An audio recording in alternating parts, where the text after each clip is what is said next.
Bismillahirrahmanirrahim. Assalamualaikum warahmatullahi wabarakatuh. Bertemu kembali dengan Hijrah Sadayana. Kali ini bagian kedua, tema pengelolaan bisnis berbasis nilai-nilai Islam.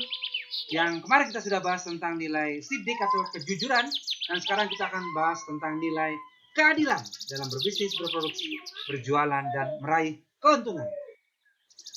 Ya, ini dia sub kajian nilai keadilan dalam keseluruhan rencana dan praktik kewirausahaan berbisnis.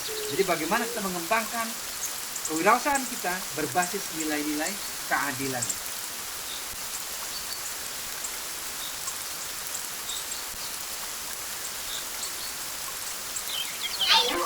Iya, kita lanjutkan. Jadi keadilan adalah salah satu nilai universal yang dijunjung tinggi dan menjadi dambaan harapan umat manusia kapanpun, dimanapun mereka berada. Kita semua berharap keadilan. Ya.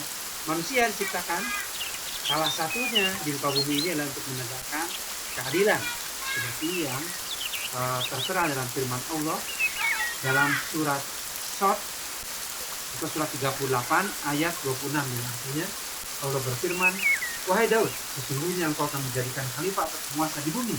Maka berilah keputusan atas perkara di antara manusia dengan adil, dan janganlah engkau mengikuti hawa nafsu, karena akan menyesatkan engkau dari jalan Allah. Sungguh orang-orang yang sesat dari jalan Allah akan mendapat azab yang berat, karena mereka melupakan hari perhitungan." Ya, jadi nilai-nilai keadilan ini juga perlu kita pertimbangkan, terapkan dalam proses berproduksi, ya.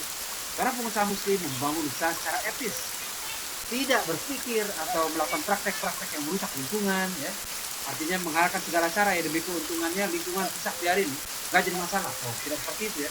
Kemudian tidak merusak tatanan sosial, ya.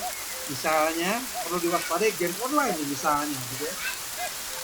Artinya betul-betul berprinsip keadilan, tidak saling mematikan dan lain-lain. Ya, berikut misalnya ada sebuah berita tentang bagaimana pencemaran limbah pabrik bisa berdampak buruk pada kesehatan. Ya, artinya di satu sisi mungkin menguntungkan bagi bisnis tersebut, namun tidak berkeadilan pada lingkungan atau ekosistem lingkungan yang lebih besar. Iya, bisnis yang berkembang kemudian adalah bisnis yang berbasis digital. Di antaranya adalah pengembangan game-game misalnya, ya. Jangan sampai misalnya ketika menghasilkan aplikasi atau permainan-permainan digital kemudian itu merusak ekosistem moral, ya. Karena di dalamnya terdapat adegan-adegan yang misalnya tidak senonoh, adegan peperangan, kekerasan dan lain-lain, itu mempengaruhi otak, pikiran, perilaku manusia, khususnya anak-anak, ya. Ini juga perlu diperhatikan, tetap memperhatikan fokus adil, ya. Tidak membawa kerusakan pada ekosistem. Oke, baik, kita lanjutkan. Nilai keadilan dalam berjualan.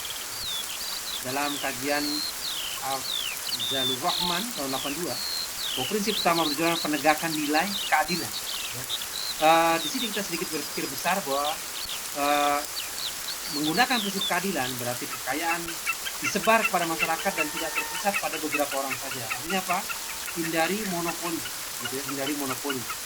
Jadi setiap komponen masyarakat bisa mendapatkan bagian bisnisnya masing-masing. Dua faktor-faktor produksi yang bersumber dari kekayaan nasional dibagi secara adil. Nah, ini kaitannya dengan policy dari pemerintah. Karena itu prinsip keadilan ini sebenarnya berpikirnya holistik dan komprehensif, ya. Namun sebagai kaum intelektual atau cendekiawan yang memulai kewirausahaan, ini menjadi bagian perhatian kita juga.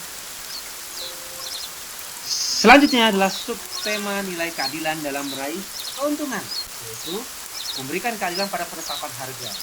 Hindari timbun barang. Nah, ini ya, kalau kita bicara pada values, hindari ini ya. Ketika orang butuh, ya, barang kita timbun, ketika sangat butuh kita jual dengan harga tinggi, tentu ini sangat perlu kita hindari. Yang kedua, menetapkan keuntungan yang terlalu kecil bisa mengakibatkan kerugian diri sendiri dan usahanya itu sendiri. Artinya, kita berpikir dan bertindak secara adil, pas, ya, tepat sasaran dan tidak merugikan pihak-pihak lainnya.